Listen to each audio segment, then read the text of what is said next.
And at some point, when I was graduating high school, that was a really significant event. I, I had an interview with Rabbi Soloveitchik, who was the dean of the school at the time.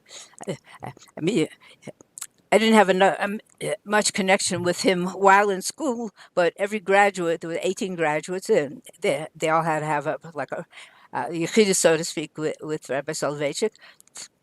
So I went to him and he said, "You're getting good marks, I see. Which college you're going to?" I said, I didn't think about going to college at this point. So he said, "You should. Every Jewish boy and girl at this point needs to go to college," and that was his philosophy. So I decided to write to the Rebbe, and the Rebbe didn't tell me not to go to college, but he said a very important principle that he, he said when you graduate high school, it's very important to have if you're going to college, to have a yardstick to measure what's being thrown at you, given to you. So it's important to get a year of solid Jewish education if I can. So Hmm. that's when I had a teacher who You mean before ideas are being thrown at you, you should know what Judaism teaches and right. what's our perspective on it. That's You right. should have a solid background. Right, to measure Uh, what's acceptable and what's not from a Jewish perspective. Uh, mhm. so so I went to Beis Yaakov in Williamsburg, and about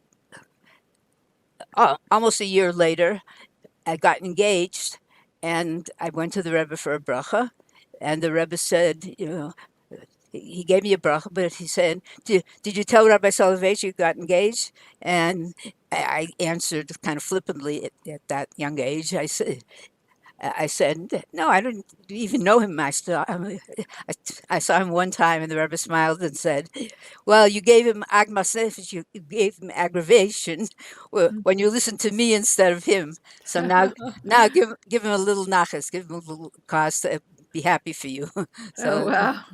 Wow. yeah. So you didn't go to college. You went instead to a teacher's seminary program, a like an advanced Jewish program, and getting to your to your dating. You also had opportunity to write to the Rebbe when you were going out with different people, Right, when you had prospective people that you wanted to marry. right, Tell us a right. little about that.